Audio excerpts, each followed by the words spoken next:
Welcome everyone to this video on the resource list and must read books for UPSC Civil Services examination. So this is presented by me, Akshat Jain. I have secured All India Rank 2 in this year's Civil Services examination. So I have been getting a lot of queries regarding my book list, my resource list. So this is the video for every one of you who wants to know this. So before moving on, I have a very important announcement to make. So I'll be teaching live on the Unacademy Plus platform. So it is a platform which contains a lot of great courses, such as this course on economy by Mrunal sir, such as courses on essay writing and all by Roman Saini sir, and other very good courses as well. So it also contains test series, which can be really beneficial to students like you. And you can use this referral code Akshat1. So you can use this referral code Akshat1 here, and through this referral code, you can get a 10% discount on Unacademy Plus. And please remember, I am going to be teaching general courses regarding the general studies, regarding prelims, regarding the interview process. So you can get access to all such courses and all other great courses as well through this referral code of mine. So please remember this code, Akshat1. Okay, so let us move on to the lesson. Let us move on to our resource list here. So first of all, there are these certain points to remember which I want to highlight. First of all, the syllabus and the previous year questions. These are the first elements of your resource list. Please remember, without these two, your resource list cannot start. So these are the first major elements. Always have these before yourself. Before whenever you are reading any topic from any book, please keep both of these things in front of you. They'll help you understand what is to be read and how is to be read. So these are very important aspects. Second, less is more. Please remember this. Less is more. So keep your resources relevant and to the point, limited. Please do not go for each and every resource that is available these days. Please keep that limited, because ultimately your limited knowledge will suffice. You do not have to be an expert in each and every subject. Third, the way of reading, how you should proceed with the resource list. First, you should read the NCERTs.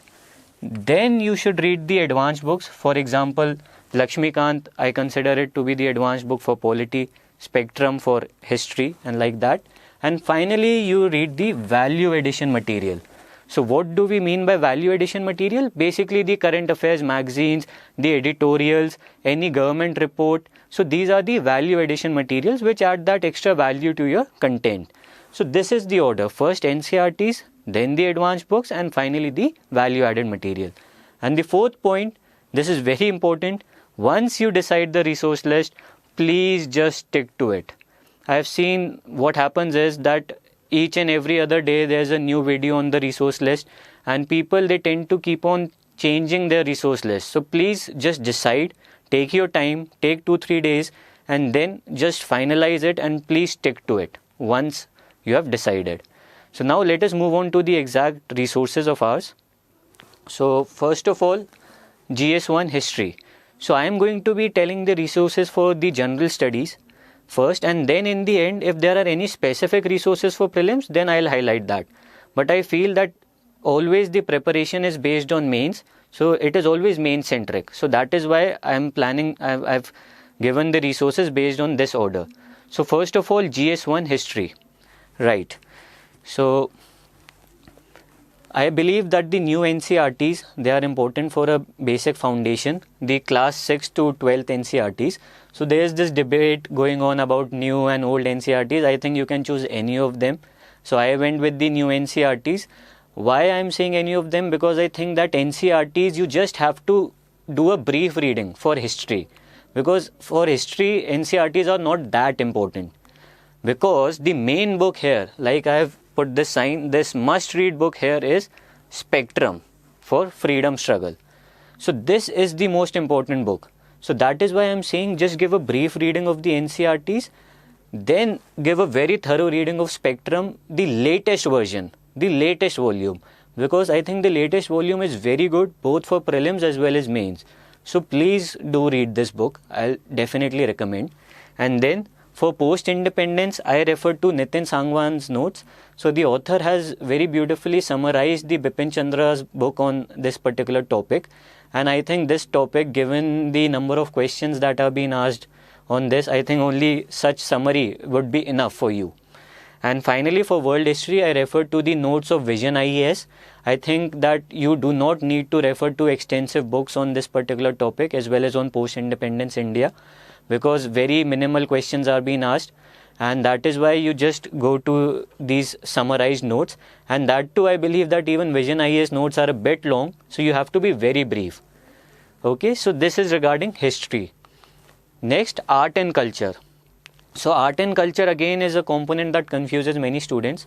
So I read first of all the class 11th fine arts book, which I believe is very important. It is a very good book, and it is a small book as well, and it contains all the essentials that you need. So please go through this book, both from a prelims and mains perspective. It is very important. Then Nitin Singhania's Indian Art and Culture. So everybody has heard about this. So this book I used to use as a supplement.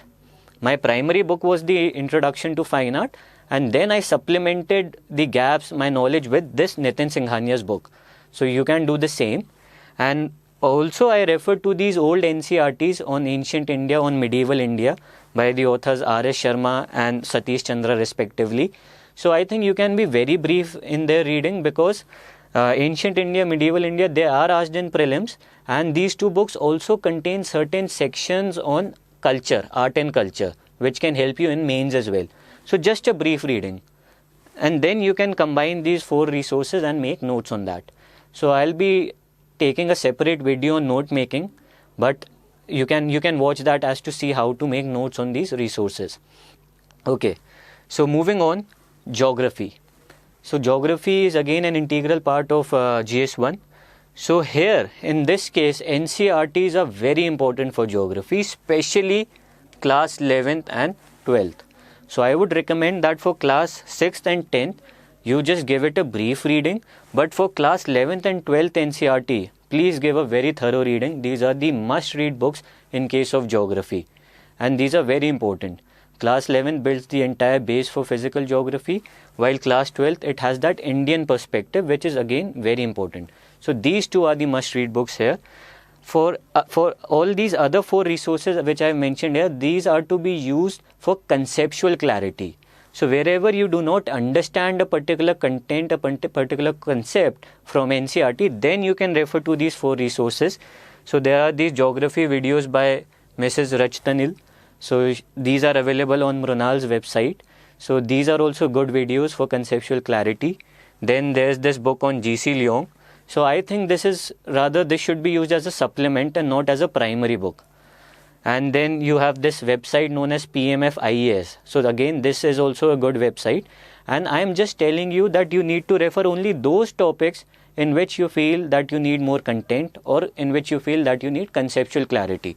So only for such topics do you refer these 3 resources. And obviously you need an atlas in geography. So you can choose any atlas you want. I don't think there is a compulsion to go with 1 or 2. So generally it is suggested to go with Oxford Atlas. So you can choose anyone. That is fine. Okay. So moving on, all the remaining topics in GS1. So there are topics like Indian society, women, population, urbanization, then the topics on globalization, and then social empowerment and all. So I did not refer any special material for these topics, because I think these topics are very dynamic topics, and rather than referring a special material on this, what I did was I kind of covered it from the Vision IAS current affairs material and test series.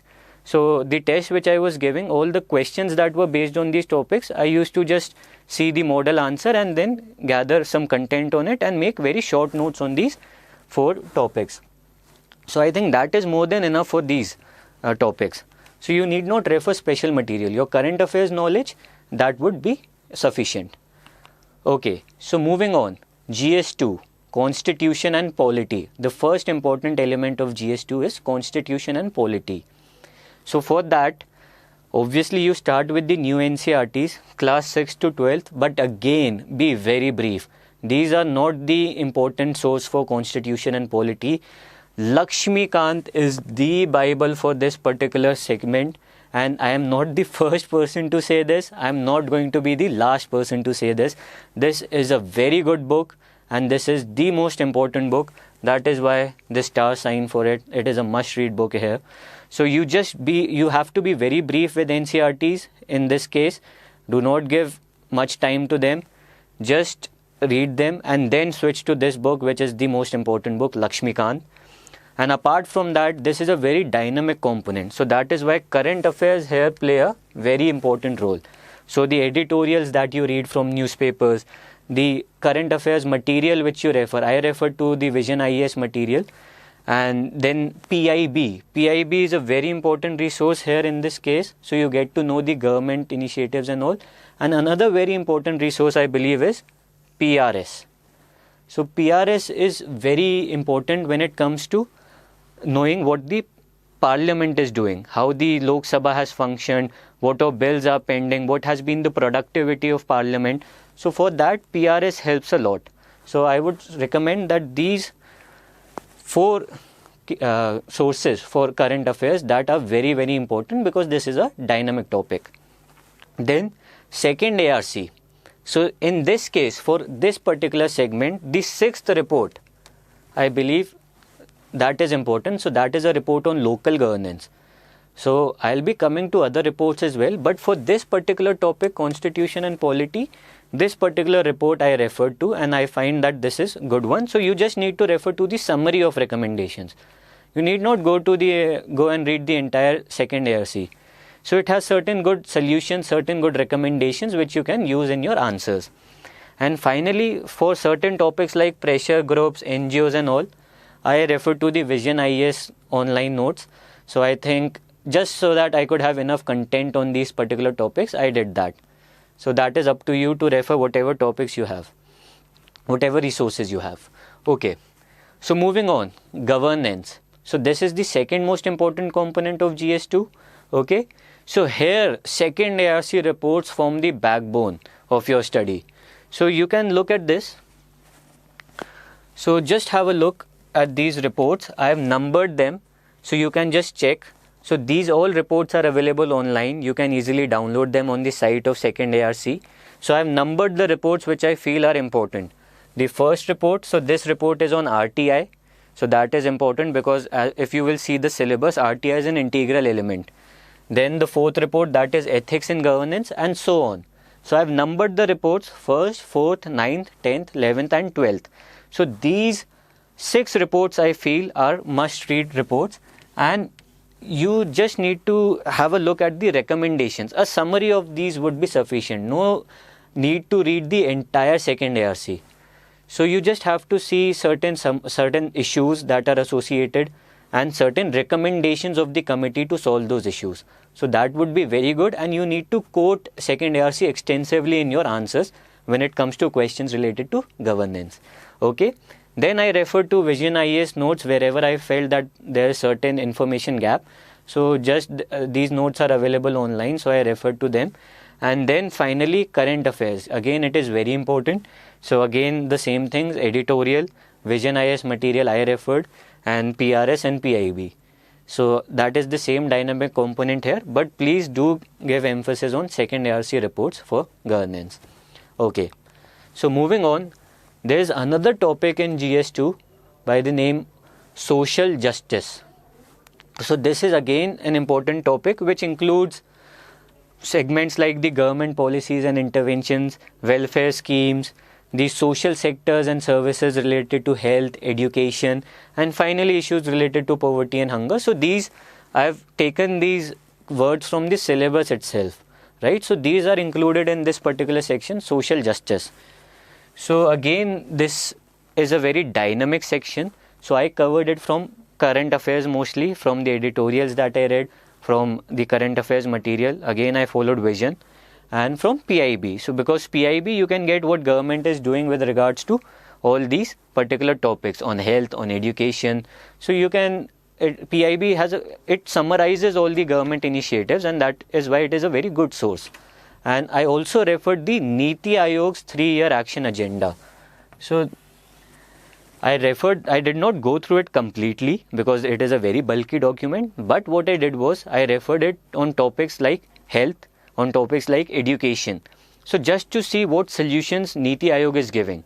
And I used to note down a few important solutions, and then in my answers I used to quote. I used to say, as per Niti Aayog's action agenda, following steps can be taken. So that is why I think you have to be very selective. Just read 2-3 topics. Education, health, skill development is also there in this agenda. So you can just go through it and just read the recommendations, read the issues that the Niti Aayog has been pointing out, and then use them in your answers. So that adds value to your answers. This is the value addition material as I was talking about. There's second ARC and all such materials. Okay, and finally budget and economic survey. So these are also very important, budget and economic survey, because they have a lot of initiatives with respect to these all issues, these all topics.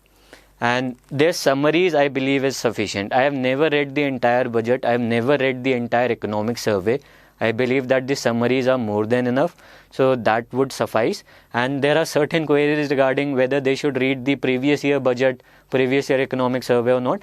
I say please do not. Just focus on the survey and the budget of that year in which you are appearing. So that is more than enough. And then you quote from these. As per the economic survey, following steps can be taken. As per the budget 2018-2019, the government has taken following steps from with respect to education sector. So that is how you quote these resources, and they add a lot of value to your answer. So this is about social justice. Okay, so moving on, international relations. So this is the final part of GS2. And again, this is a very dynamic part, so I did not refer any special book for it.